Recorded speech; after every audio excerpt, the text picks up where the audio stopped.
exciting part of the tour.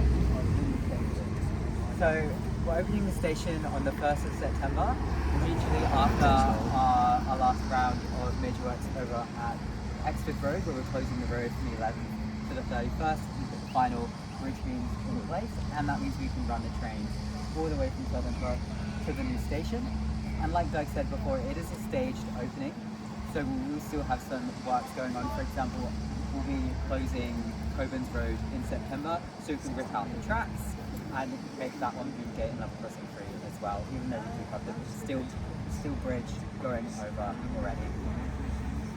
So part of the incentive, so obviously we do have the lovely through lane, 16 metres wide. So you'll be able to also access, from the north to the south. And that's not just for people who are looking to go up onto the stations to access the train.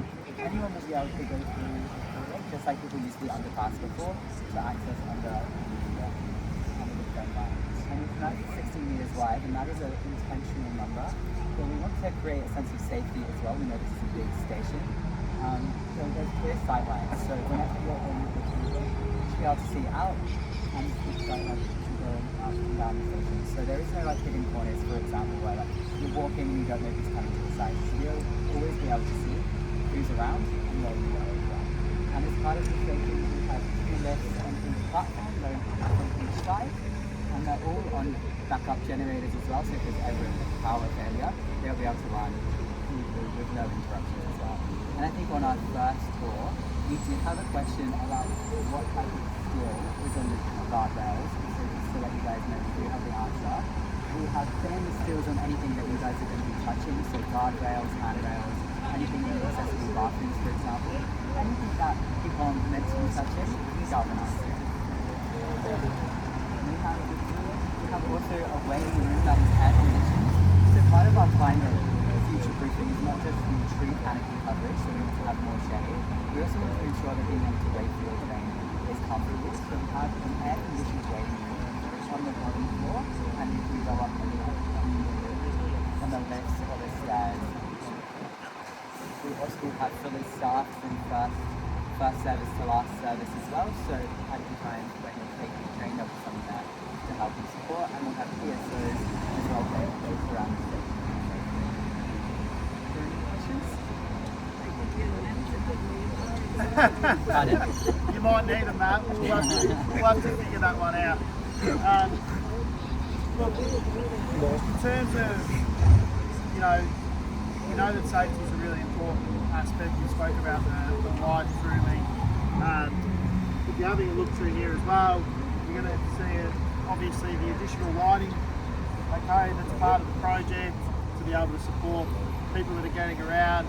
Okay, so we'll have the PSOs, we've got the capacity to roam the station precinct, making sure that everything's okay through that aspect too. Obviously another part that we know, the works that we have to do are extremely disruptive, not only to local traders, to rail passengers, but also to the people that are living right close by. So some of the people here, that might be you. And the way that we look to support community is through a variety of different respite options. So that might be noise cancelling headphones or respite care packages, and if required we might even look at temporary relocation to support people. Knowing that our works can be disruptive, we do have our 1800 105 105 number. If there's ever any concern that you have, anything that you spot, any questions that you have, you can ring 24 hours a day, 7 days a week, or you come through to one of us. We're happy to be able to work with the community in any way that we possibly can. We know that we're guests here, you live here, so we do our best to try and support you through that, so that we can get the works completed, and basically you can get back to living your lives just with a brand new and upgraded station, and I guess a better, more accessible way to travel around Melton. So it's been a pleasure having you along today. We'll stick around if you want to ask any further questions individually. We do have a coffee voucher and also a free cookie from a local Melton baker. It does say Melton Station is opening on the 1st of September, so a nice little commemorative piece there.